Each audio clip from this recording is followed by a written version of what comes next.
En France, notre enquête maintenant sur un sujet délicat, souvent passé sous silence. Il a été mis en lumière il y a quelque temps par la secrétaire d'État aux droits des femmes, Pascale Boistard.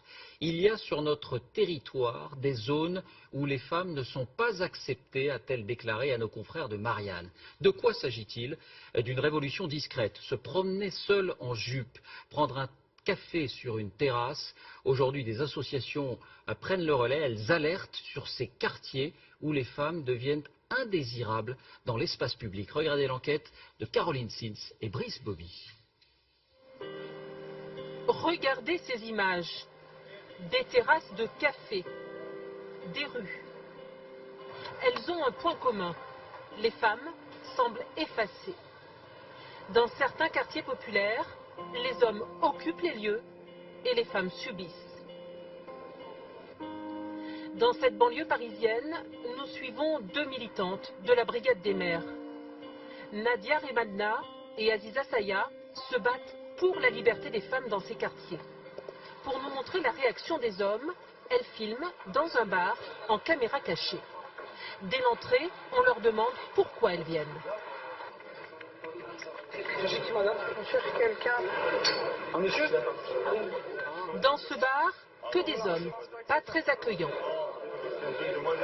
Le mieux, c'est d'attendre dehors. Pourquoi? Ici, il n'y a que des hommes. Bah, c'est pas grave, on vit dans un monde où il y a des hommes et des femmes. Ça vous dérange, vous? Moi, c'est pour vous. Non, pour moi. Là, Le patron du bar n'a pas envie de discuter. D'autres hommes sont choqués de voir ces femmes. je m'en fous, on va se faire discrète, petite dans un coin. Il n'y a que des mecs dans ce café. Et comment c'est normal qu'il n'y a que des mecs? Imagine que tu veux prendre un café avec une cousine, une amie, ta femme. Non? Normal. Elle reste chez elle. Ta cousine, elle reste chez elle. Ah bon? Elle fait ce qu'elle veut, mais pas avec moi. Ben voilà, dans ce café, il n'y a pas de mixité. Est-ce que c'est normal? On a seulement, on n'est pas à Paris. Même à Sevran, c'est la France. C'est dans le 93. Et alors, le 80... Et alors? À Paris, c'est des mentalités différentes. C'est comme en Grèce. Aller dans un bar, ici, c'est braver un interdit pour une femme. Tu fais ça en Arabie Saoudite, tu dis ouais. Mais ça, on est en France. On est en train de dire, ah mais tu te rends compte, il y a des femmes quand même qui ont été dans un café. Pourquoi les hommes rejettent-ils les femmes? Un problème de tradition, de culture, mais aussi de religion, selon ces militantes. En 2005, quand il y a eu les révoltes des banlieues, ben, on a appelé les grands frères pour calmer les jeunes. Et puis voilà, qui dit grand frère, ça veut dire on a exclu déjà la femme, on a exclu la mère, on n'a pas fait appel aux parents, ce qui aurait été plus légitime. En fin de compte, on a donné la place à ces hommes qui aujourd'hui, ben, j'allais pas dominent, mais qui ont pris les quartiers, qui ont pris la place, quoi. L'islam, ils l'ont mixé. Pour moi, l'islam, c'est comme le code pénal maintenant. Et voilà, faut pas faire ça, ça c'est interdit, ça c'est interdit. Tout est interdit, alors qu'on est en France quand même. Et aujourd'hui, je pense que... Pendant l'interview, une voiture s'arrête. Voilà, on se pense à ce parce que notre combat est légitime. Les plus jeunes que je connais, Une façon d'intimider ces femmes, régulièrement menacées. Elles préfèrent arrêter l'interview. Dans cette banlieue de Lyon, des femmes semblent s'être résignées. Comme cette assistante maternelle qui fait tout pour ne pas se faire remarquer.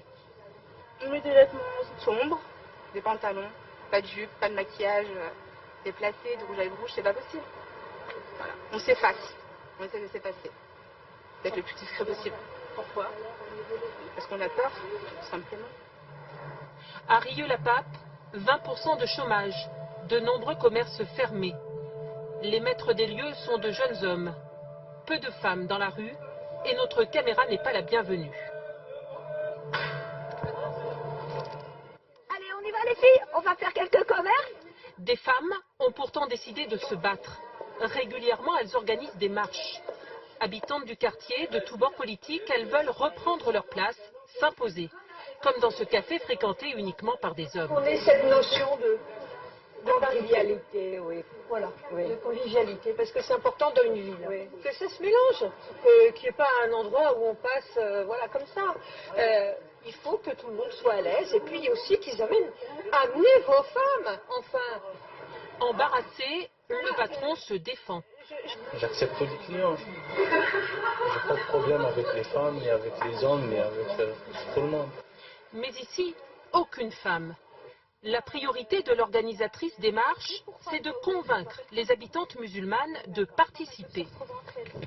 Mais notre but, un petit peu, nous, c'est mélanger. Voilà, qu'on aimerait que... Après, il y a les convictions religieuses qui font que la femme, elle peut pas trop se mélanger. Enfin, elle peut pas du tout, même il n'y a pas de mixité en fait.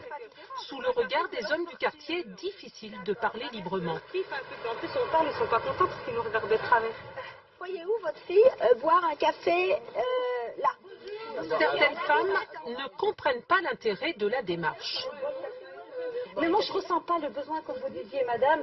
Vous avez parlé des bistrots. Il faut aller dans les bistrots. Moi, je ne ressens pas le besoin d'aller dans les bistrots. Et quand elle décide de s'installer à une autre terrasse de café, les hommes préfèrent quitter les lieux. Cette fois encore, la marche n'aura séduit qu'une seule partie des femmes.